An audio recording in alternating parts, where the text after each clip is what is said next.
Welcome back, Dave Thornton. Good to be here. Look, I normally don't have an order of business, but there's two stories that I've really been desperate to share with you. Well, I'm here So front and just pull centre. up a stool. It's story time. The first one is... Yes. I can't remember. Oh, my God. My brain is just so full of other shit at the moment. But when this happened to me at the supermarket, I was like, Dave's going to love this. Don't feel bad about it. Last week I was so tired. You know when you're doing I do the old man click? You know, and it's something really easy. Yes. You know when you're driving like a car? Yes, that was the word I was looking for. The click. Yes, what do I do? Do I do the click? I go, I do the shake. I'll get the there. wave, yeah. I'll get there. God. Anyway, I was at the IGA. Someone's doing all right. I know. And let me tell you, I never go there, very, very rarely. But I was in such a rush and I hadn't done dinner. And I was like, it's there. I'm going to get some chicken or whatever. But does it throw you off not being on Actually, I needed sourdough bread because my kids won't eat Wonder White. What's wrong with them? Oh, okay. I love Wonder White. What's wrong with you kids? But you know when you're not on your home turf for a supermarket, I get thrown off because I'm like, I'm at 6 and 7s. Where's the aisles? I need this. What's going on? Have we talked about this before? I've got deja vu. Yeah, it sends me batty not having There's nothing more where everything stressful. is. Yeah, hate it. I have left many supermarkets because I don't know where anything is. And I'm wandering the aisles going, I need a paper bag to breathe into because I just want some San Remo egg pappardelle. You know what it always does impress me though? I finally bite the bullet, ask the staff, and I love it when they just go into their own zone. You're like, hey mate, I just need, some paprika. And they just go, aisle 3, down the end, on the left. If you're coming from the back, the left-hand side. Face. And you go, oh, that's incredible. You've got it in there. Yeah, but it's one or the other. You either get that person or you get the equivalent of me on my casual job going, I'm so sorry, I've got no idea. No idea. That's true. I got a couple of guys who I think, because I'm in Brunswick, I think they're in bands because they got mutton chops for days. They got the growth. They wouldn't know. And they just go, oh, man. Come on, man. I don't really want to be here, bro. I get you, man, but I can't help you. I think I'm about to blow your mind. Did you know that at the end of every aisle is a little plastic clipboard with where to find everything? No. What? Oh, I thought you were going to talk about the signs hanging from the roof because there's never enough information. But there's a clipboard? Yes, Dave. Fucking what? I know. I didn't know this. Yes. What do you mean a clip like it? What? So at the end of every aisle or sometimes every alternate aisle, Yeah. there is a hard, Perspex file. Did you know this, Marcel? Yeah. A file. Okay, Mal, that nod was condescending. No, because... That's like, yeah, most people do. No, because I thought... this is an ultimate community service announcement if you don't know. I don't know.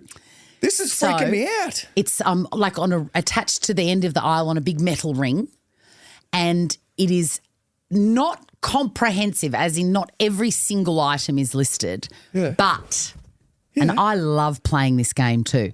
Let's say I need condensed milk. You'll go to C, and it might not have condensed milk. Having said that, it might condensed milk, and then it goes 6, and then you go straight to aisle 6. If you're looking for condensed milk and it's not there, it's the funnest game because you go, if I was doing the categories for this supermarket and I had to put condensed milk somewhere, where would I put it? I might put it with baking goods.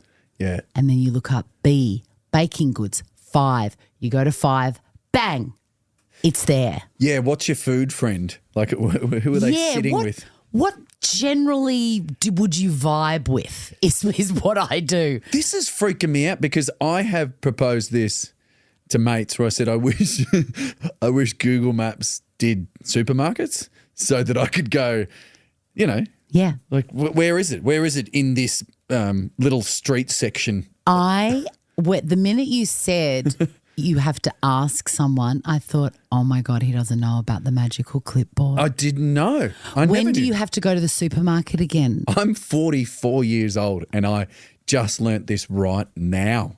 That is really amazing.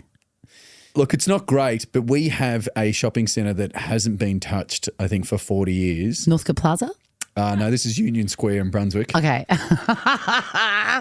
We do call it Baghdad Coles because you're turning up and going, who knows, it's martial law here. And I now need to go to find out if they have the clipboards. Oh, they will. You'll get a text either way. Particularly if it hasn't been changed in 40 years, absolutely they'll have a clipboard. They might not even have the Perspex ones. Like they might just have the vinyl clipboards that you used to have to get for school just in case you went to the zoo, you know? It's okay. This is going to change my life. You must report back. I need a photograph of you with the clipboard as soon as you can. And is it attached like pens at a bank? Like is it attached by a little metal? A metal ring. Can't go anywhere. You will love it so much and I can't wait. Let's go back to when I was at the checkout at the very fancy IGA. Yeah. The woman that was putting through it was one of those shops where I'd had nothing for school lunches. I had nothing. So I had to pay full price for the Yoplait tubs. Anyway, Desperate very times. Annoying. Yep. Going through. She says to me, I'm nervous to do her voice. Oh, fuck it. I'll do it. Okay. Are you still on the telly? And I said, yeah, look, occasionally, but, mainly radio, but yes, occasionally. She goes, I was on the telly recently. I said, oh, were you? It's so exciting. What show? She goes, Grant Denye's Deal or No Deal. Oh, yeah. And I went, he's great, isn't he? He's good value, such a pro. I've got the same lines that I use about people that I know in the biz. Like about you, I would say, one of the great arseholes, isn't he? if anyone mentions you. Didn't explain the Grant Denyer story that I can never get out of my mind of you and him. Of him dreaming of me breastfeeding him. Yes. And then because I'm a yes and person, I said on air, did I have you in the football hold? Looking down at that big cheesy grin. Look at you, Whittle. You're hosting a show, aren't you, little fella? Look at you. You burping Grant Denyer over your shoulder will never leave me. I might have to get him on this podcast with you and we can just do a full deep dive on that dream. I want all the details. Yeah. You and me in this couch, he in the high chair.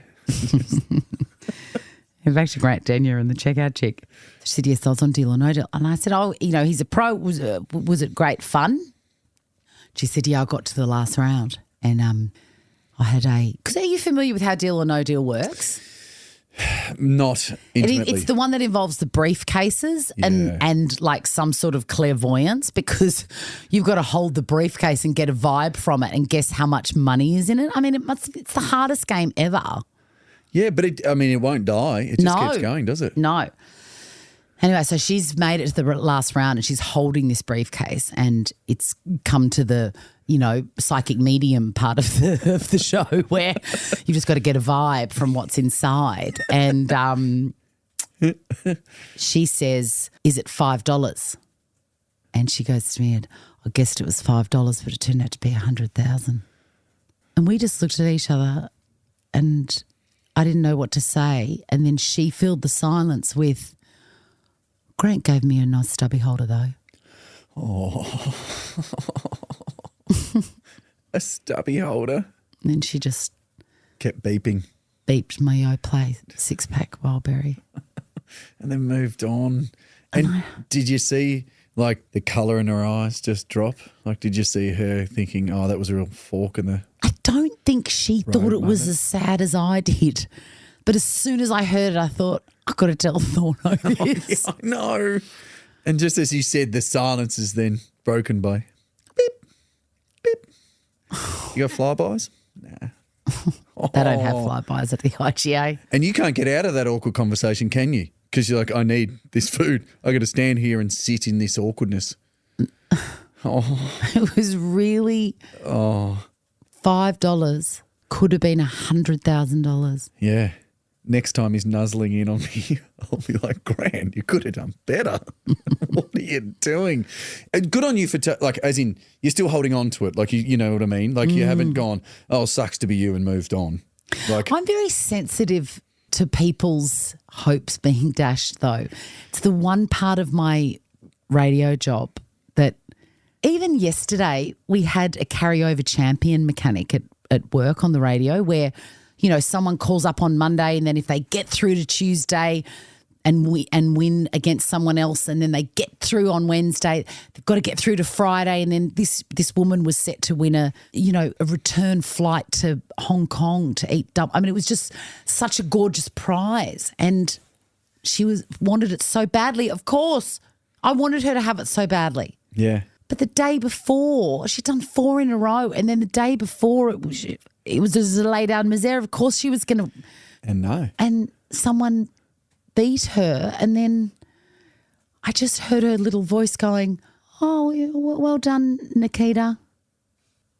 And that was it. To the person that won. And I just was like, I just don't like it. I don't like people. I don't like to see people dealing with disappointments. I know, because it's in that situation they've been not set up, but you know what I mean? The hopes.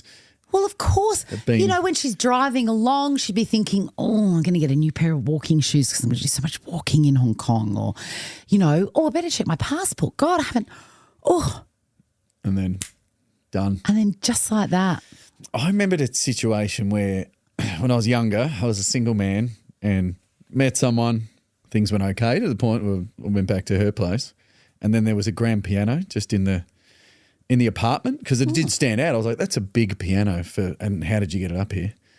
And then she just said, "Oh." Did she say we're gonna relive the scene from Fabulous Baker Boys where Michelle Pfeiffer writhes all over the keyboard while I played chopsticks. What about with the one with the knuckles? How about it? Has that got you in the mood? But she said that. She said, oh, I was a classical pianist. And I said, oh, okay. I've got a classical, but no. And then check out this concerto. But then, but honestly, she said, oh, yeah, I spent when I was young, from when I was 8, becoming a classical pianist. And I remember I got to an age, like in my late teens, and they said, your fingers aren't long enough. And I said, no, I will make this happen. And she said she kept pushing till she was like 28, but it didn't happen. And then she's like, yeah, it was always my dream. And now it sits there and I can't play it because it's just representative of all my broken dreams. And I'm like, sick. And then I was like... No, you didn't sleep with her then. Well, it's too sad. I know this sounds... Well, it was almost like she, was willing to press on, and I was like, I don't think I can. Really? I just felt I was like, oh, I'm sorry. Like, it was just an absolute mood killer. I hope then you just organised for that piano to be removed. Either the piano goes or I do. This is how it works. I would not, if there was something that reminded me of something sad, I'd get rid of it. It was this, we were just having a really fun night, and then it sucked the oxygen out of the room. I went, oh, I'm so Did you ever see her again? No, because we weren't living in the same city. So she missed out on a career as a concert pianist, and she missed out on a relationship with you. Dodged 2 bullets. So that is a sad story. It was honest. I mean, it wasn't an elephant in the room, was it? It was the ivory in the room that was just, I'm like, why is it here? You know what I mean? As in, yes. Like I was like that. I'm like, you've got it, this huge reminder of all your broken dreams. No. It killed me. Did you have a dream of anything growing up? Like, did you want to be something and then you didn't get there? Or have you ever dealt with a massive disappointment? Have you ever loved someone that hasn't loved you back? Or? Oh, yeah. Plenty of that. Really? Yeah. I used to, I would fall for people real quick. And then, but the funny thing is, when I was a young teenager, like, what do you want to be? I wanted to be a stand-up comedian or a professional basketball player. And so Well, then you would have understood the fingers girl. Yeah, I mean, yes. Because you're not tall enough to be a basketball player. No. And so, like, I'm pretty lucky like that. I'm doing it. That felt quite insulting to say, but it's a fact. When I said you're not tall enough to be a basketball player, it sounded mean coming out of my mouth. And when it was coming out of my mouth and I was looking at your beautiful face, I thought, I never say these sorts of things. But it's a fact. Oh, I'm not tall enough. I'm about 6'2.5" or so. My voice broke then. Was I confident in that? And I haven't hit puberty, evidently. But did you? Because you've got an awesome career, and I'm sure. Yeah, utterly by accident. No, but was this always something that you wanted to? No. Really? No, never crossed my mind. But you're very good at this. I always feel like you've obviously dedicated hours, and do you know what I mean? You're an extremely good broadcaster. I would think that only comes from someone doing something that they love. No, thank you very much for saying so, but I think for me, this whole career was a complete surprise, and there is no way I would have known that I could do it. No way. But then, I was the sort of kid at school that in the school arts festivals, when my whole house, they have colours and whatever, and they would have their turn in the big performance, the concerts, I would not only never put my hand up to be on stage doing anything, I would sit in an opposing house when they were performing. I would hide in plain sight to avoid being part of anything performance related. I would never accept awards. I would never, all of that stuff. Absolutely not. So then what flicked the switch? I really enjoyed radio. That was it. So are you talking about why did I give radio a go in the first place? So memory serves, because it was Big Brother, was it not? Yeah. 21 years ago. What year was that? 2003. See, because I've heard this before when, early in your career, it was quite often, Chrissy from Big Brother. But yes. I was a dirty backpacker then. I was away. Right. So I remember seeing the first season of Big Brother and then I missed. Oh, it was massive in Australia. 7 or something. So you did that, but did you do that on a whim? Yes, I did that because at that time there was nothing else on Australian television. It was the biggest show. You've got no concept of it now. Yeah. Like I try and explain it to my kids. It's like, can you imagine everybody watching one show and then talking about it? It was massive. Absolutely. It was a completely different experience watching something. The last time I ever felt it was Game of Thrones. That was the last I agree. show where people were like, I can't wait for next week. What's going on? But that was every show, or every primetime show. It was very much like, what's happening next week? That's right. And I was 30 at the time. Like I was old. And not old, but do you know what I mean? I wasn't 19 and, Sure. And me and my groovy friends, I was a copywriter advertising at the time, me and my groovy friends would watch it religiously. And back before WhatsApp or whatever, there were text messages and phone calls, and I would have viewing parties at my house where I would make, vegan dal, and we would drink red wine, and, we just loved it, absolutely loved it. Yeah. And, in a way that 30-year-old creatives that live in South Yarra love something, I work in advertising, it's not a big thing. We were addicted. And I thought, so the biggest event on our calendar for the viewing party was opening night. And if you cast your mind back to Big Brother opening night, it was on a Sunday night at Dreamworld live, and it was the first time we got to see the housemates that were going in. Mm-hmm. And, there would have been teasers in the newspapers, leaks. Apparently there's a 21-year-old from Dalrymple, WA, and a shadowed out photograph of their silhouette. I mean, it was just massive. Yeah. You can't believe it.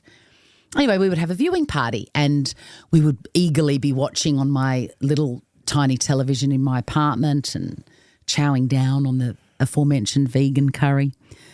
Anyway, I hatched an idea. Wouldn't it be funny if everyone was watching it at the viewing party and they were like, who's that in the open top Audi arriving at Dreamworld on opening night? Oh my God, it looks like Chrissy. Fucking hell, it's Chrissy.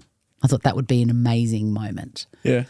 So I sort of applied and then, got on with my life, and I just kept on getting to the next stage. And it got to the stage where it was back before the casting call one where everybody would turn up to the showgrounds and, put on lipstick with their boobs or whatever, It was before that. It was you had to send in an application basically. That was it. If it was a casting call, I never would have done it. Anyway. So you weren't doing, because a friend of mine did do that casting call and he said I couldn't do it. He was in line going, what is with these people? Yeah. Because people are just going bananas to try and get the TV producer's attention. That's right. Yeah. So I wouldn't have done that. Anyway, kept on getting to the next stage, and then I got a phone call saying, you're in. We want you to be in the house. And I remember where I was. I was visiting my mum. And I was in her sunroom at the back of the house, and I was like, oh, I wasn't expecting this. I was running my own business, and I can't. At that stage, it was 3 months. I lived at Dreamworld for 3 months. Wow. I know. Anyway, I said, I wasn't expecting this. I'm going to have to get back to you because I've got a cat and rent to pay, and I don't know how to get out of my life for 3 months, and who's going to run my business and what? Anyway, so I was sort of like, no, I can't do it. I can't be out of my life for that long. Is this a few, you need to leave in a week's time? Yes. 2 weeks' time? In a week's time? Yeah. Yeah. So I sort of went between, oh, no, I can't. And then I was like, oh, but it'd be so funny. Imagine the moment that, Anyway, I thought if I don't at least try to get my affairs in order, I'll regret this because it's going to be an amazing experience. And it turned out to be an amazing experience. But the way that I organised it was I had someone write all my copy for my clients while I was gone. I had my friend move into my house and pay my rent. And I said to them both, I am not a normal Big Brother housemate. This will be about 2 or 3 weeks. If you can just do it for 2 or 3 weeks, I think that's how long it is before the first person's voted out. See you back in our respective lives then. Anyway, I was not getting voted out, and I ended up staying there till the last day, and it changed my life forever. At what stage is it a very short period of time relatively until you forget about the cameras? For me, it was, my brain, 2 seconds. Because I didn't realise then, but I realise now, the advantage for me was that if I can't see something, it doesn't exist. Okay. If I can't see it, it doesn't exist. That's why I don't really miss people or whatever, because if you're not looking at me, it's fine. Okay. So because they're so well hidden, and they're dark in those camera runs, occasionally one of the cameramen would bump into the wall, and I would quite seriously go, what's that? And one of the other housemates would have to go, it's a fucking cameraman. They're everywhere. But you know this. And I go, oh, yeah, that's right. But you're half goldfish and you just went, ah. Yeah. Yeah. Because it was initially such an interesting social experiment of thinking these people are being watched 24 hours a day. Oh, it's fascinating. Yeah. And then they've messed it up now, I think, by putting in too many bells and whistles. The original concept is enough. I agree with you because remember in France, it was the most French thing where the initial housemates, they went on strike to say they deserve an hour just for their own, just to bathe and do these things and know that and so in France, I remembered this story, they had to stop because they were so French, our personal liberty has been taken away. You must give me an hour. You signed the contract. You signed the contract. Yeah, but they just went, no, it's not happening, and knew the power of the people. And it was so fascinating to think, because reality TV now, it's so ubiquitous that we all just think, oh, so-and-so's in it. And probably people go in thinking too, well, they'll get a book deal out of this or I can do this. And you know what I mean? There can be sometimes, I'm not saying all of them, but back then it was like, this is crazy. This is unprecedented areas. Who knows? And for that, I think I think there was more interesting people in there. Yeah, Because I think so. To your point, you were like, oh, I'll do this for a laugh or do whatever, not knowing what you're getting into. Yeah, that came later.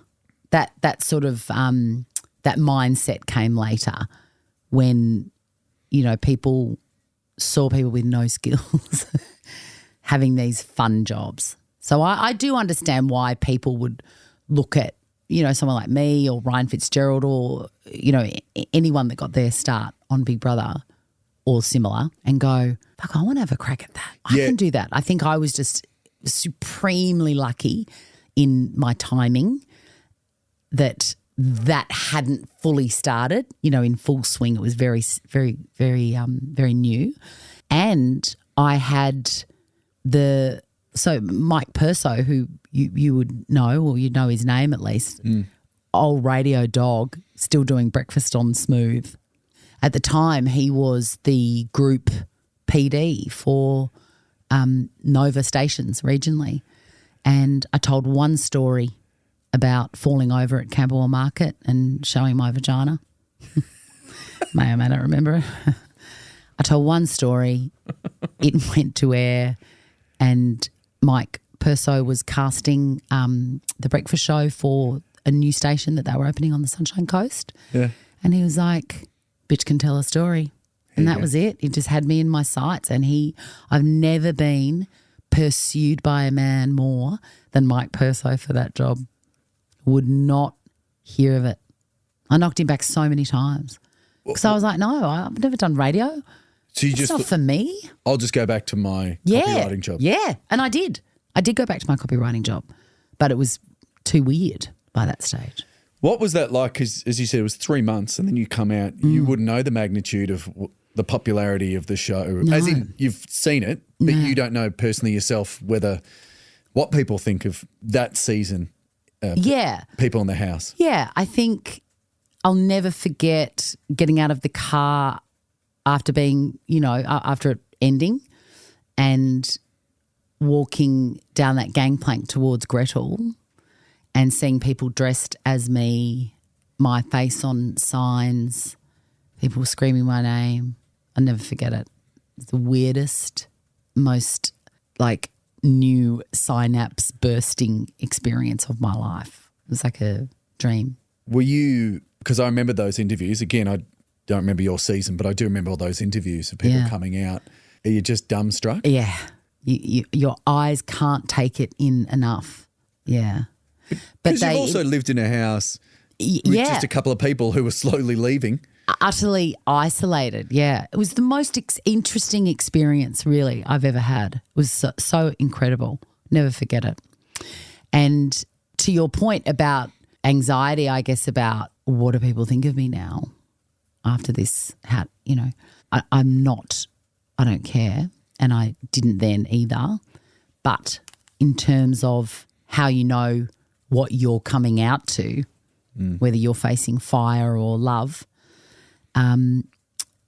literally I got into a car and was driven to that throng of people and the Colosseum essentially, and a psychologist was already in the car when I got in, and she said, "They love you, don't worry." 5 words. Wow. Yeah, because that is a crazy experiment. And if you think about, it's like the TV version of Castaway with Tom Hanks. You've been left there and then all of a sudden found and thrown back into. Does that sort of thing appeal to your senses? Like how would you, let's assume that kind of format exists now. It doesn't. But would you do that, or what feelings come up at the idea of literally unplugging Dave Thornton from his entire life and putting him in a situation where there are no preconceptions, you don't know anyone, no one knows you, and living in those circumstances for 3 months? That means you have to describe your family. No one knows. No one even knows your name when you arrive. It's extraordinary. Yeah. I initially would balk at the idea and the simple fact that I do like being alone and away from people a lot. I can't be around people all the time. Yeah, me too. So I get But then I don't know. See, it's funny how you said you don't think about people if they're not in front of you. I'm quite the opposite. I'll ruminate about not paranoid thoughts, just what's going on there, what's going on there. My brain will just run off into all different directions. So I don't know if it'll do my head in thinking there is a guy behind that wall and he's filming me. That would kind of wreck my head a bit. Right. Yeah. So I'd be the opposite, I think. But I don't know. But again, it could be a couple of days in and I did forget because that's their intention for you to drop. Yeah. I was just lucky that that's how I'm wired, I think. But then in I'm a Celebrity, Get Me Out of Here. Yeah. by then you were obviously, you guys are all there because you have Profile. Yes. Did you find it was a similar run or was it anything from Big Brother that you thought translated to that, or was it just felt like a different beast? I like in terms of my experience or the format of the show. Both. Well, I forgot about the camera straight away, and that wasn't as good of an experience for me. No. Yeah, I'd come off a very sad experience. I'd just been fired from my radio show that I thought was going to go forever, and I had 3 babies under 4 or 5 that I was completely financially responsible for. I remember seeing that of when they brought your kids. Oh, God. And I think about that now. Like when you ask that question for me, I'll be like, I couldn't take 3 months away from the kids. Yeah. Well, Big Brother was, I'm a Celebrity was 6 weeks, and I didn't want to go. I had to go because I had to keep my kids in clothes and a roof over their head. Yeah, I had no choice. So it came at the experience very, very differently. I had children and I didn't on Big Brother, and I didn't have a choice but to do it. I had to do it because I just lost my job. Isn't that funny? They feel diametrically opposed, don't they? Like you went in the first one thinking this will be a laugh. Your responsibilities were rent and I've got to write some copy. Yeah. And the other one is, which And again, I stayed till the last day. Yeah. That devastated me. I would go in and beg the producers, tell me how to get out of here, please. Because if you say I'm a celebrity, get me out of here, you don't get the money. I needed the money. Oh, God. Because I was unemployed. Yeah. Had to move out of my house, had to go on rent. Like it was just the worst time. It's funny because as we were recording this, the Olympics are on and they're trying to highlight, and it is for athletes, it's that thing of like, this is your moment of glory, and then after that, what are you doing? You're scratching yourself and you've got to find ways and means to. Speaking of disappointments, that's hard. But then I often think in essence, sporting people are entertainers. We're watching it for entertainment. That's how the money is made. And so I always think the insecurity of what we do, I'm not crying poor, but it's such a big factor in what we do because you're going, I don't know, mate. Like I might know a couple of months down the track, but as you said, contracts disappear, things go. And we've both been in lucky positions. They do. Like I have had that happen. And have you ever had that happen, that your entire livelihood has just disappeared in 1 second? It's happened a fair few times. I think of myself as lucky in this, in that I started stand-up 2004 and the GFC hit 2008. And I went from, I was earning, I was starting to realise I could stand on my own 2 feet with, pardon the pun, with stand-up. But then GFC hit and I didn't pay any tax that year. No tax? That's how little I earned in that year. Like the tax man didn't have to look at me. And I just realised then, I was like, oh, we're the last out, like, I should say the first out of the boat as the Titanic is sinking. In that analogy, the band is playing as the water is coming up. But in reality, no lifeboats are thrown at the entertainers. No, the band are at the bottom of the ocean already. Totally. And then just enjoying the cold plunge before it takes us. Oh, God. But I realised to live behind my money, which is, I've never been too risky because I'm like, oh, okay, this can go like that. So I have had constant situations where, you thought a pay would come in, it doesn't. You're kind of wondering if this, and to live through that yo-yo, I found it easier to live behind my money and just go, this is, like I don't bite off a lot. So I don't like being in debt and things like that because I don't like that feeling. Yeah. And often there's times you can't dodge it. Oh, of course. Most of the time you can't dodge it because, in my experience, those sorts of situations have nothing to do with you. You would never choose it, but somebody has chosen it and you've got to wear it.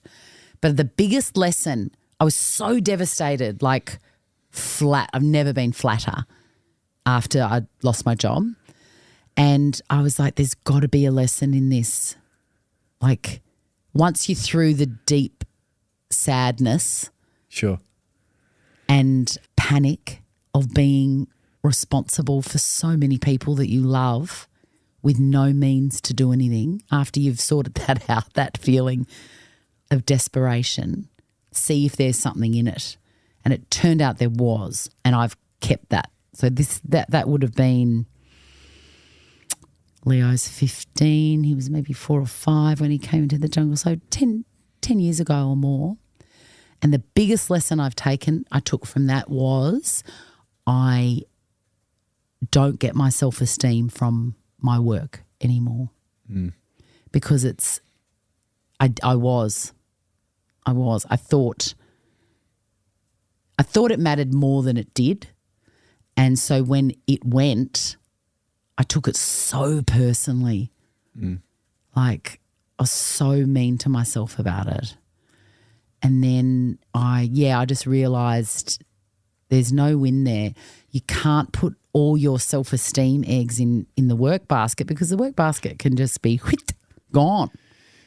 Yes, and it is, for me personally, I understand exactly what you're speaking about because it's your ego is also because your self-worth quite often in people's eyes come from performing. Yeah. I think that I was so hurt. I remember when I left radio because that was the biggest gig that I'd had to that point and the biggest moneymaker. And I was not having a good time and it was eating me up inside. And it was more of a moral decision than a financial decision. But I remember after that, and if we're being honest now, and if anyone's listening to this, I'm not complaining about it. This was the lay of the land. I also left at a time when I think we've done an amazing job of bringing diversity into, especially on TV and, into media. I did time it when the world thought that was a good idea, and I think it is a good idea. However, when you're a straight white man, and again, I'm not complaining, but it was one of those things where like, we don't need you. And there's people of bigger profile that understand there's a lot of straight white guys out there, so I get it. Yeah. And so again, if anyone listens to this, I'm not saying it as a complaint, I'm just saying as a matter of fact. But to your point was that I realised the same thing where you're like, this isn't, if you're going to hang off the opinions, the thoughts of other people, yeah, it's just going to, push you to a point that you're not going to recover from. So there's something nice about it when you place your importance in other areas and areas that, because I often think about this. Think about when you're young, they go, if someone jumped off a cliff, would you? Like that's something you teach a child. But when you're in the performance space, you quite often, everyone's like, they're doing that, you do it. Yes. And it's like things you tell a child not to do is what we're working Yes. in. But that's fashionable. Do the fashionable thing. And you're like, that's not what we tell people growing up. Like you be you and you do what you do and, you have security in knowing that you're making the right decision yourself. Yeah. But the industry you're in constantly tells you, no, do this and then do that and why aren't you copying them and do this? And you're like, oh, God. No wonder my head's And then what happens if you do that? It feels like a maze. You've gone left because everyone's gone left, and then you've gone right because everyone's gone right, and then you've gone straight ahead because, oh, yes, everyone's going there. Eventually, everyone else fucks off and you're left going, how do I get back to where I was? I can't remember how to undo all the shit that I've done. So when I was in that situation where I was so devastated, I was like, let's unpack why I am even doing this. And it came back to my family, and I realised that my kids are never going to fire me. They're never going to fire me. And I was like, I'm going to focus on that. I'm going to get my self-esteem and how I feel about myself from how they look at me and how we talk to each other and how much they share with me, not from work. Well, also, it sounds like you may have done the same, but I know I handed over way too much to my job.